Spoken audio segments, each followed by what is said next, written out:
የጦርነት አስከፊነትና የሰላም አስፈላጊነት በመሐመድ አውል ሀጉስ 2023።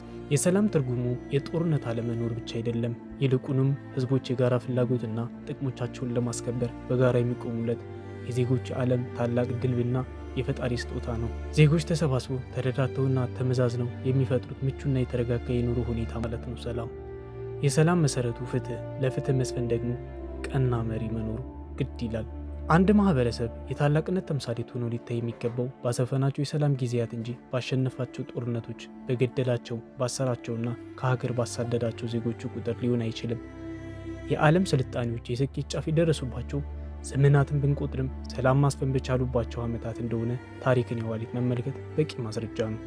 የሰላም መደፍረስ አስከፊነት የሰው ልጅ ከረጅም ዘመን ልምዱ ሊማር ካልቻላቸው ወይም በፍጥነት ከሚዘነጋቸው መራራ የህይወት እውነታዎች በዋናነት የሚጠቀሰው ይኸው ጦርነት ነው።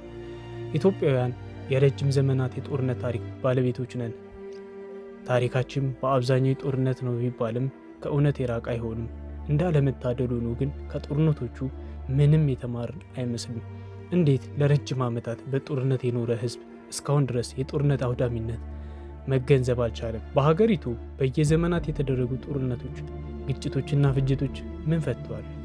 ለእኔ ግን ጦርነቶቹ ከሞትና መራራቂም በስተቀር ምንም መፍትሄ አምጥተው አያውቁም።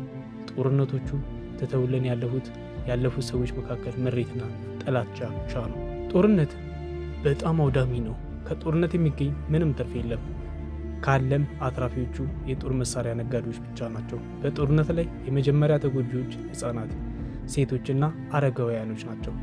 የጦርነት አስከፊነትና የሰላም ውድነት ስነግርህ ከምንም ተነስቼ አይደለም፣ ይልቅ ከማውቀው ካየሁት ተነስቼ ነው። ጦርነት ምን እንደሚመስል፣ ምን ያህል አውዳሚ እንደሆነ ሪሊ ኤክስፔሪየንስ ካደረጉ ሰዎች ውስጥ አንዱ ነኝ። ደርግን ለመጣል በተደረገው ጦርነት በደረሰው እልቂት ቀጥታ ተጎጂ ከሆኑት ወገኖች ሲነገር ከሰማሁት፣ እንዲሁ በ1990ዎቹ የተደረገው የኢትዮ ኤርትራ ጦርነት ሲደረግም በአስሮቹ ዕድሜ ክልል ሆኜ ተመለከትኩ። እንዲህም ላለፉት 2 ዓመታት የተደረገው አስከፊ ጦርነት በማለፌ ነው። በሰሜኑ የሀገራችን ክፍል ለ2 ዓመት በቆየው ጦርነት በሀገራችንና በዜጎቿ ላይ የደረሰው ውድመት ከፍተኛ ነው። ጦርነት መጠነ ሰፊ ማህበራዊና ኢኮኖሚያዊ ቀውስ አድርሷል። በግጭቱ ሳቢያ በርካታ ትምህርት ቤቶች፣ የጤና ተቋማትና የመሰረተ ልማት አውታሮች ወዘተ ወድመዋል። ጦርነቱ በቁጥርም ሆነ በአይን ለመግለጽ የሚከብድ ከባድ ጥፋት ደርሷል። በጦርነቱ ምክንያት ከ1 ሚሊዮን በላይ ዜጋ አጥተናል። የብዙ መቶ ሺዎች አካል ጉዳተኞች ሆኗል። በጦርነት ምክንያት እናቶች ውድ ልጆቻቸውን አጥተዋል። ሚስቶች ባሎቻቸውን አጥተዋል። ልጆች አባቶቻቸውን አጥተዋል። እናቶችንም አጥተዋል። በጦርነቱ ምክንያት ሚሊዮኖች ከተወለዱበት ሰፈር ተፈናቅሏል። በብዙ ሚሊዮን የሚገመት የአገር ንብረትም ወድሟል።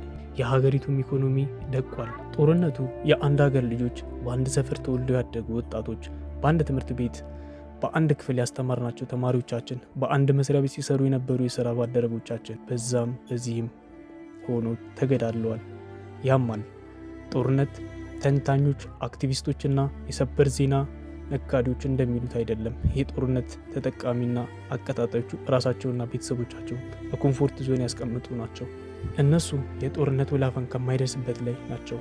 ከእነዚህ ሰዎች እኮ ከሩቅ ሆነው ጦርነትን እንደ እግር ኳስ ኮሚታተሮች የሚተነትኑት እነዚህ ሰዎች እኮ ፒጃማ ለብሰው ፓፕኮርን ከአጠገባቸው አድርገው ኪቦርዳቸውን እየነካኩ የጦርነት ሰበር ዜና የሚዘግቡ፣ ጦርነትን እንደ ፊልም እንደ እግር ኳስ ኢንጆይ የሚያደርጉ ስሜት አልባ ሰዎች ናቸው። ጦርነት መሳሪያ ተሸክሞ ፊት ለፊት የሚታኮሰውን ወታደርንም ይጎዳል።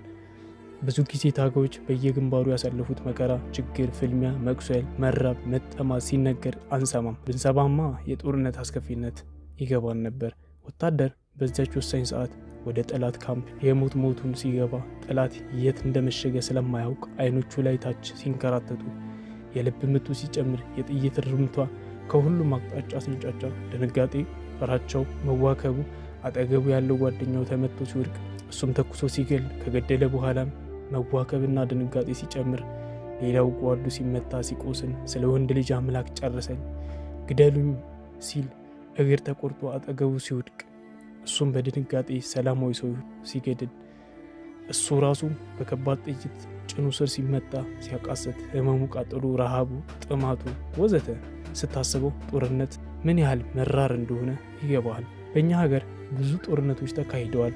የጦርነት መንስኤዎች ስንመለከታቸው ግን ውሃ የማይቆጥሩ በተሳሳተ ትርክትና ጥላቻ የተሳሳተ ፕሮፓጋንዳ ግፊት የተካሄዱ ናቸው። በአጠቃላይ በጦርነት የፈረሰ እንጂ የተገነባ ሀገር የለም። ጦርነት ዛሬ ተጀምሮ ነገ የሚያልቅ የሚመስለው ሰው አለ።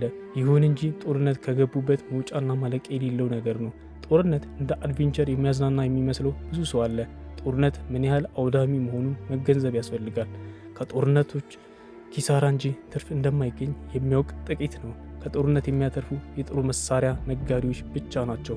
መፍትሄው በሀገራችን ስር የሰደደ የጦርነት ባህል እና ታሪክ አለ። በሀገሪቱ በርካታ የእርስ በርስ ጦርነቶች፣ ጭፍጨፋዎችና በደሎች ተፈጽመዋል። ባህሎቻችንም ገዳይነት፣ ሽፍተኝነት እንደ ጀግንነት ይወሰድ ይዘፈንለታል። ይህም ማለት አስተሳሰባዊ ውቅራችን ከጦርነት ጋር የተቆራኘ ሆኗል ማለት ነው። በመሆኑም እንደ ህዝብ፣ እንደ ሀገር ከጦርነት አዙሪት መውጣት የምንፈልግ ከሆነ እያንዳንዳችን ራሳችን መፈተሽ አለብን። የጦርነት አስተሳሰባዊ ውቅር በሰላማዊ የአስተሳሰብ ውቅር መቀየር ያስፈልጋል። የጦርነት ውቅር አስተሳሰባችን አፈርሰን የሰላም ውቅር አስተሳሰብ ለመገንባት እንስራ። አዲሱ ትውልድ ይህን ኢትዮጵያ ውስጥ ለረጅም ዘመናት የቆየ ስር የሰደደ የጦርነት አስተሳሰብ ውቅር መፍትሄው በሰላማዊነት የአስተሳሰብ ውቅር መቀየር አለበት። ይህን ለማድረግ ፈርቀዳጆች መሆን አለብን። በፍትህ እኩልነትና አንድነት የሚያምን ዜጋ መፍጠር ያስፈልጋል። ጦርነትን የሚጠየፉ ሰላምን የሚያፈቅሩ ዜጎች መቅረጽ ያስፈልጋል። ሰላም ለሰው ልጆች ሁሉ ይሁን። ኢትዮጵያ ለዘላለም ትኑር።